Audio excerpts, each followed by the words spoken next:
You're listening to the Telltale Channel. Don't forget to check me out on all social media: Patreon, Twitter, Teespring, and Etsy. All links can be found in the description or on my website, telltaleatheist.com.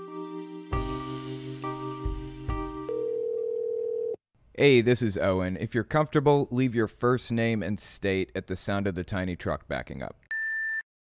Hi, Owen. This is Garrett from Missouri.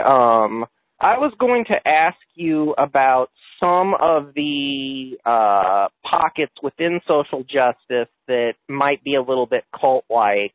I know you kind of try to stay away from this, but you've been talking about it a little bit more, and like you said, it's kind of unavoidable. And I heavily agree with you that social justice in and of itself isn't a cult, but there are cults within it. And the main idea I wanted to address is the idea that's believed within a lot of social justice circles that individual choice and individual thought and traditional liberal ideas are essentially inherently oppressive.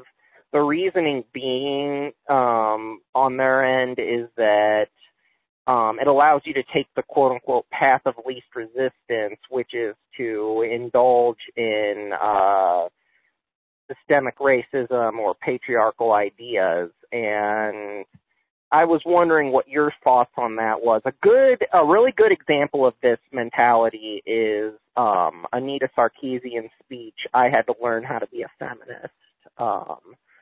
Look that up and tell me if you think some of the things that she talks about in that video are a little bit unscientific and maybe kind of gets into bite model territory, where like behavior modification and things like that.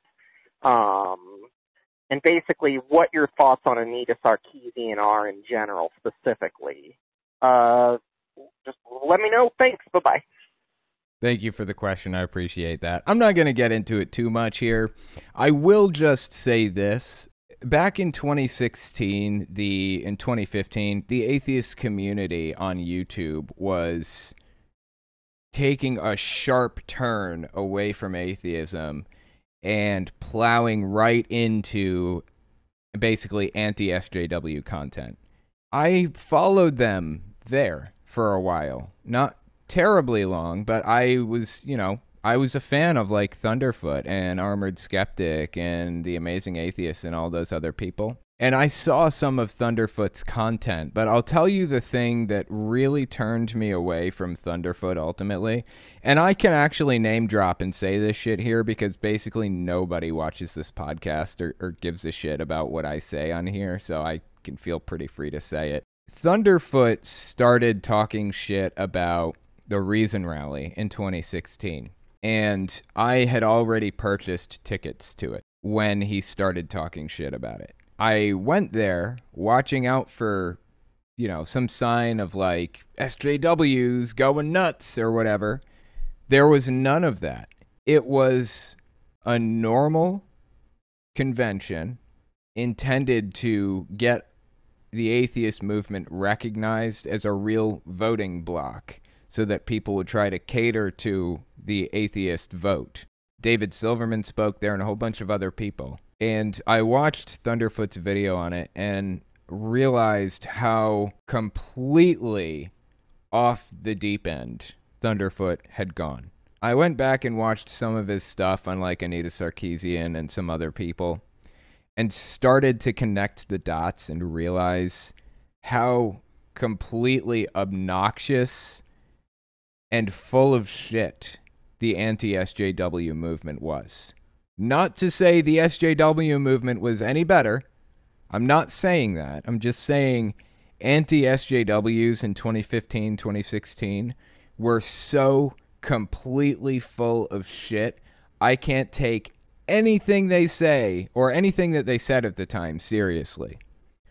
As far as Anita Sarkeesian goes, the only experience that I have with Anita Sarkeesian is what I picked up from like Thunderfoot videos and Sargon and whatever other anti-SJWs were talking about her at that time. Knowing how completely full of shit those people are now, I can't take it seriously, any of it. I've basically just thrown it all out and started from scratch. So if you're wondering what I think about Anita Sarkeesian, the answer is nothing. I know her name. That's pretty much it. I've never seen one of her videos before. One of these days, maybe I'll give it a watch, but it's a little bit old news to me anyways. Largely, I've kind of walked away from the anti-SJW/SJW content. I really don't like covering it too much because, it's very divisive and everything.